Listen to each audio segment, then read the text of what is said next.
In this lesson, we're going to talk a little bit about vectors.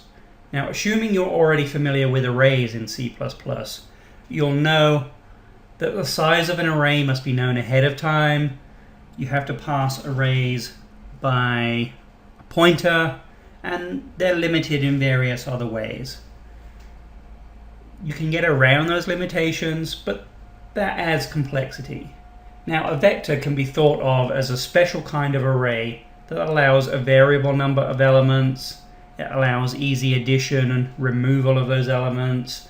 It has helper methods for iteration, finding the length, and a lot of other useful things. So let's create a program to read a set of names in from the keyboard and store that information in a vector of strings. File, new project, console application. Go with all the defaults and we'll call it names. Here we have our empty application. Now first we want to add a couple of libraries that will help us. We need the string library and we need the vector library. And to declare a vector of strings, the syntax looks like this. The class name vector, the type of that vector. Notice we're using these greater and less than signs to specify the type of each element in that vector. And we'll call it list of names.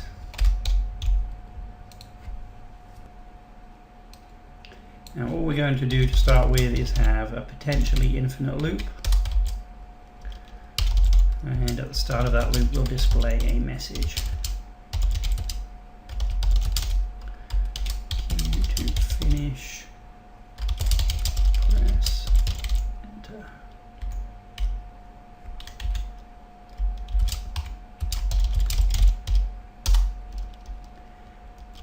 And we need a string defined to hold the name that we enter, and we simply populate that with getLine cin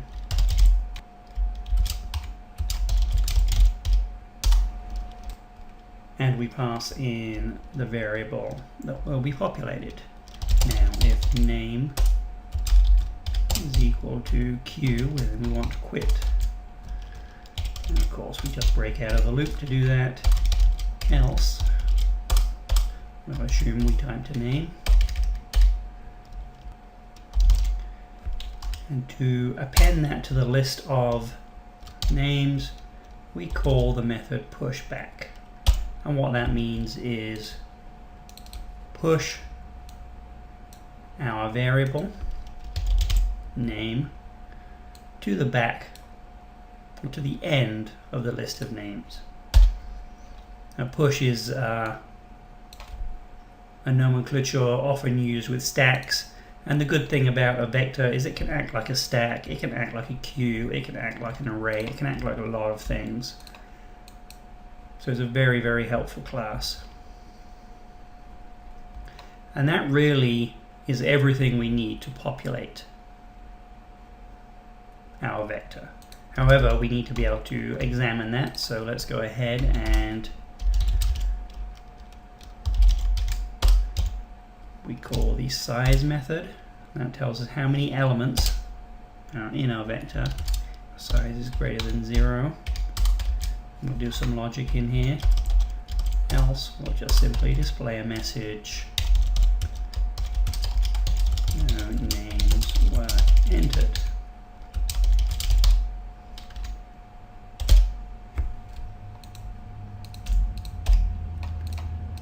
And then in here, display a piece of information. The following names were entered.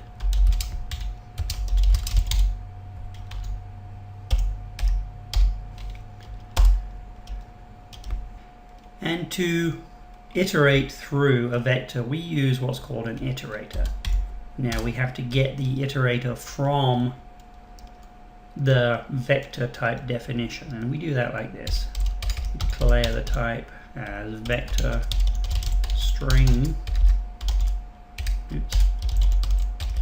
iterator.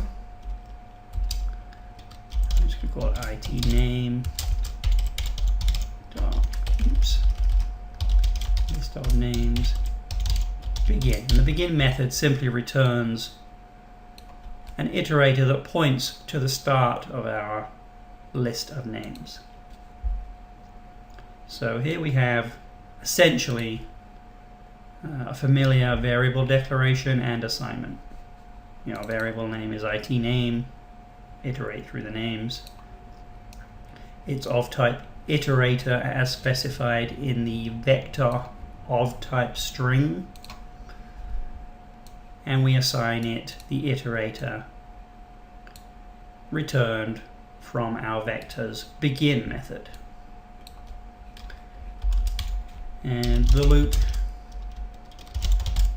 relatively simple. While it is not equal to list of names end, and the end method is the iterator at the end of our list of names, then all we have to do is cout dereference our iterator,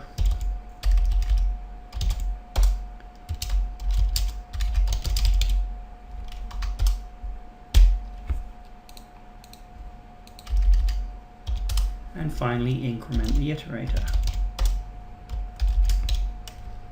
Now, as you can tell from the dereference and the increment, an iterator is simply a special class of pointer.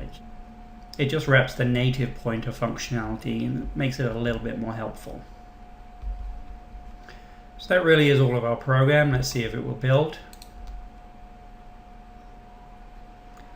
See there that we have an error, and that's because I tried to compare string name to a character literal. Mistake I often make. It has to be compared to a string because it is a string. And now we're able to build. And finally, let's just see our program in action. Go ahead and run it. And we have enter a name or queue to finish. Well, let's enter a name. I got these names from randomnamegenerator.info, so I apologize if they match the name of anybody you know. Entirely coincidental.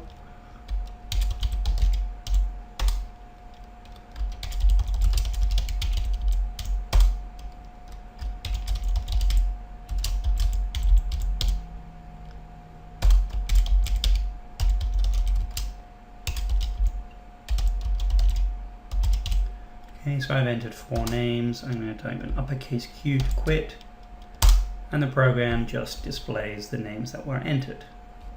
And that really proves that we've populated our vector, and we've then iterated through that vector and displayed all the information. Now, of course, the vector class has lots of useful methods and properties, all to do with managing the list, iterating the list, and I urge you to experiment with them and really understand how they work, but hopefully this has been a valuable introduction to the vector class.